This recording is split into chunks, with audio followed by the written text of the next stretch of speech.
कहते हैं कि जितना हम पाना चाहते हैं उससे कहीं अधिक हमें देना पड़ता है, तब जाके कहीं हमें उतना मिलता है जितने के हम काबिल होते हैं। और यही एक बात मुझे आज बिस्तर से उठा ही देती है। हेलो सुप्रभात, मैं हूँ जागृति, फुल टाइम स्टूडेंट कम गृहस्थ लड़की। हर काम करना चाहती हूँ, हर काम परफेक्ट करना चाहती हूँ, पर हर काम एक साथ परफेक्ट कैसे हो सकता है। Welcome all of you to our another morning. हमारी जर्नी का दिन है आज 17वां। कंसिस्टेंट रहना टफ है, but consistency is the key. और इस कंसिस्टेंसी को बनाने के लिए चाहे कुछ भी करना पड़े, करना है। पिछले 2 दिनों से मैं सोच रही थी कि क्या ये मुझसे हो पाएगा, मैं कर लूंगी ना। फिर मैंने महसूस किया कि जब हम खुद को ही डाउट करने लगते हैं तो कुछ नहीं कर पाते। 2 दिनों से मैं कोचिंग भी नहीं गई क्योंकि टाइमिंग बदलकर 9:30 से हो गई 7:30। 9:30 की टाइमिंग मेरे लिए पहले ही चैलेंजिंग थी। अब 7:30 बजे की क्लास के लिए 7 बजे ही घर से निकलना होगा। ये एक अलग मेरे लिए चैलेंज है, बट कंसिस्टेंसी को बनाने के लिए चाहे कुछ भी करना पड़े, करना है। अब 7 बजे कोचिंग में तभी निकल सकती हूँ जब 4:45 बजे किचन में आकर सारा काम 7 बजे तक फिनिश कर लूँ। लेकिन मुझे अपनी जर्नी को नहीं बिगाड़ना है, उसे कंटिन्यू करते हुए करना है। तो 3:10 तक आज हम उठ जाते हैं। ब्रश किया, थोड़ा टहला ताकि नींद भाग जाए। 3:30 3:40 तक हम बैठ गए थे अपने फर्स्ट गोल को अचीव कर। खुद को ये याद दिलाया कि each morning we are born again and what we do today matters most. ये भी इम्पॉर्टेंट हो जाता है कि हम अपने दिन की शुरुआत वैसे करें जैसे हमें पसंद है। और मुझे पसंद है सुबह के 1-2 घंटे खुद को देना, डायरेक्टली उठकर सारे कामों को शुरू करने से पहले थोड़ी पढ़ाई करना। आज के मॉर्निंग स्लॉट में समय सिर्फ 1 घंटे ही दे पाई, तो इस दौरान अपने NIOS नोट्स को रिवाइज करा। कोई नया चैप्टर स्टार्ट नहीं करा, शायद करते तो वो फिनिश नहीं हो पाता, तो NIOS का न्यू यूनिट स्टार्ट नहीं हुआ। मेडिटेशन किया, एक्सरसाइज तो हमारा कोचिंग जाते वक्त 1.5 किलोमीटर की पद यात्रा से ही आज कवर होगा, क्योंकि फिर अब समय था किचन में जल्दी जल्दी भागने का। मुझे इतनी जल्दी हो रही थी कि अभी मैं देख रही हूँ कि मैंने स्वेटर भी नहीं पहना है, जबकि छत पर काफी ठंड है। फिलहाल खुला आसमान है, चांद है, तारे हैं, बर्तनों की खनखनाहट है। आदू भी उठ चुकी थी। सबसे पहले तो किचन में सिंगल लाइट है, तो उसकी लाइटिंग में क्लियर अच्छे से वीडियो हो नहीं पा रहा था, तो किचन की लाइटिंग को हमने थोड़ा ठीक किया। फिर शुरू हो गई हमारी भागम भाग। नाश्ते में सबके लिए आज इडली बनानी थी। समय इसी में ज्यादा लगने वाला था, तो पहले हमने इसी से शुरू कर दिया। इडली स्टैंड में इडली बनाने को चढ़ाया, क्योंकि ये प्रोसेस चलता रहेगा। दूसरी तरफ इसी बीच हम सब्जी बना लेंगे, मूंगफली वाली चटनी बना लेंगे, रोटी की भी तैयारी कर लेंगे।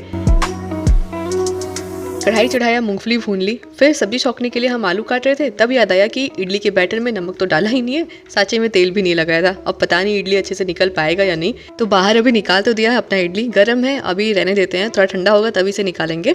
गरम गरम निकल भी नहीं रहा था, लेकिन जब थोड़ा ठंडा हो गया तो निकल गया आसानी से। आज सुबह सुबह ही मेरे किचन में इतना हंगामा मचा हुआ है। अब जल्दी जल्दी मैं अपना हाथ तो चला रही हूँ, लेकिन घड़ी की सुइयां भागती जा रही हैं। पापा के लिए चाय बनाना था, मम्मी के लिए पानी रखा। बीच में पापा आ गए थे नीम की पत्ती लेकर के। उन्हें नीम का पानी चाहिए था, उसे उबाला, चूल्हा साफ किया, बर्तन झाड़ू पोछा।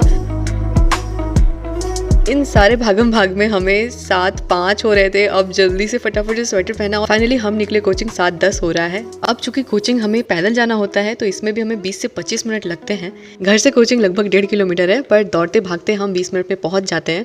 कोचिंग पहुंचकर पहले तो क्लास लिया। अब से 2 क्लासेस हमारी चल रही हैं, एक तो पावर पॉइंट की और दूसरी HTML की। 2 दिन हम लोग नहीं गए थे, तो वो तो छूटा हुआ था, तो पहले तो वो सारा समझा, फिर खुद करने के लिए बैठी। 7:15 से 8:15, फिर 8:15 से 9 हमने 2 क्लासेस करा। 10:30 बजे तक हमारा प्रैक्टिकल चला।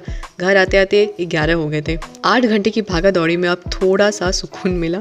कभी कभी मन करता है ना कि शांति से बिल्कुल चुपचाप बैठ जाए, बट आदू नहा रही थी, इसीलिए मैं वेट कर रही थी। फिर नहाकर मैंने काढ़ा बनाया था खुद के लिए, सबके लिए। नाश्ता भी अब जा करके किया। सुबह तो कुछ खा करके हम लोग गए नहीं थे। फाइनली आ गए अपने कमरे में। अब ये अब से लेकर के शाम तक का समय हमारा है, और यही समय हमारे लिए गेम चेंजर हो सकता है। लेकिन सुबह से अब तक की भागा दौड़ी में हमारा मन काफ़ी थक जाता है, और फिर हम अपनी पढ़ाई को यहीं पर स्किप कर देते हैं। मैं पहले ऐसे ही करती थी। जब कॉलेज जाती थी तब तो समय का जैसे पता ही नहीं चलता था, और दिन यूं ही फिर निकल जाता था। पर मुझे मेरी लाइफ ने एक्सपीरियंस दिया कि नाम हम जो काम कर रहे होते हैं ना, उसका नहीं होता। नाम तब होता है जब हम खुद के लिए मेहनत करते हैं, कुछ बनते हैं। कोई ये नहीं समझने वाला कि हम दिन भर क्या कर रहे हैं, कहाँ अपनी ऊर्जा, अपने समय को दे रहे हैं। बट समय आने पर ये जरूर सुनने को मिल जाएगा कि तुम क्या करती हो, तुम तो कुछ नहीं करती। तुम्हारे इतने कम नंबर क्यों आए, उसका तो हो गया, तुम्हारा नहीं हुआ। तब समझ में आता है कि अरे मैं सब भूल के जिस काम में जिनके लिए इतनी लीन थी, उनकी यही सोच है। तो ये काम कभी खत्म नहीं होने वाले। इसे करना है ठीक है, पर इसमें इतना मत खो जाओ कि खुद को भूल जाओ।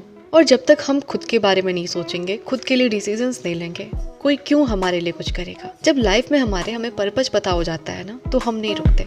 मन थका है, पर मैं जानती हूँ कि मुझे ये करना है, और अब मेरी आदत हो गई है इस रूटीन की। तो मन को फ्रेश करने के लिए अपना मनपसंद गाना सुन लेती हूँ। फिर वो क्या फिनिश किया आज का, याद किया। फिर चले गए थे हम खाना खाने के लिए। वापस बैठे हम 2:15 बजे।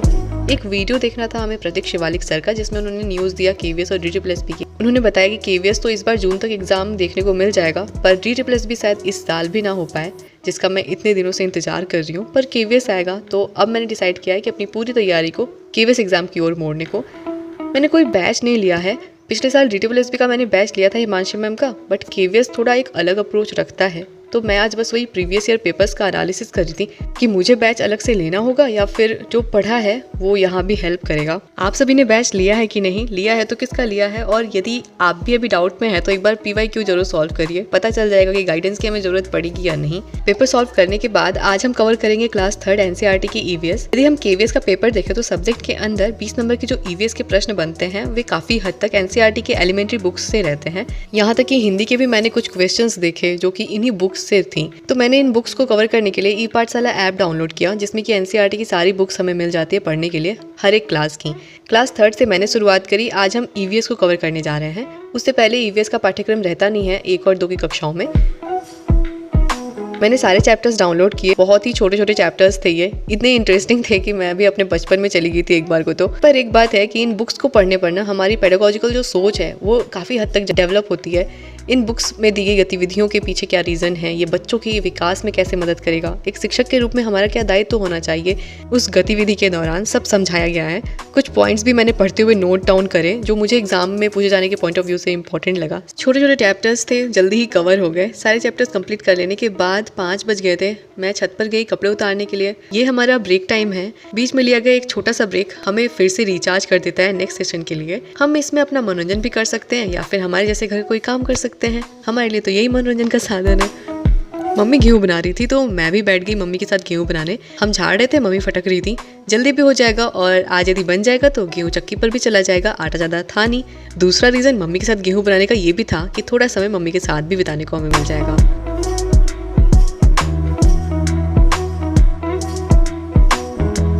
एक लंबे ब्रेक के बाद अब हम स्टार्ट करेंगे रीजनिंग। हमने आज रीजनिंग का चैप्टर सिलोजिज्म कवर करना था। पहले सारे कॉन्सेप्ट को समझना था। बहुत सारे लोग स्टेटमेंट कंक्लूजन वाले क्वेश्चंस को वेन डायग्राम से सॉल्व करते हैं, पर मैंने इसे इनकम और एक्सपेंस के ट्रिक से समझा है। मुझे ये तरीका ज़्यादा आसान लगता है। ये नोट्स मैंने अरुण सर से बैच जब लिया था तो उसी समय बनाया था। मैं थक गई हूँ, अब सच बताऊँ तो नींद भी आ रही है, लेकिन क्वेश्चन तो प्रैक्टिस करने ही थे। मेरे पास विक्रमजीत सर की बुकलेट है रीजनिंग, जिसमें कि रीजनिंग के सारे टॉपिक के क्वेश्चंस हैं। उन्हीं से मैंने सिलोजिज्म के 20 से 25 क्वेश्चन आज सॉल्व करे थे। बुकलेट में तो 142 क्वेश्चन था, जो कि आज सॉल्व बिल्कुल नहीं हो सकता था क्योंकि मुझे बहुत नींद आ रही थी। और नींद आ रही थी तो मैंने सोना ही ठीक समझा था, क्योंकि प्रैक्टिस भी ढंग से नहीं हो पा रहा था। इसलिए फिर कल का सारा रूटीन सेट किया और मैं सोने चली गई थी 10 बजे तक। समय से सोऊंगी तभी उठना भी हो पाएगा कल फिर से 3 बजे। तो चलिए मिलते हैं फिर अगले वीडियो व्लॉग में। तब तक के लिए अपना बहुत सारा ख्याल रखिएगा, हमेशा पॉजिटिव बने रहिएगा। Be positive, be optimistic. Good night, शब्बा खैर, शुभ रात्रि।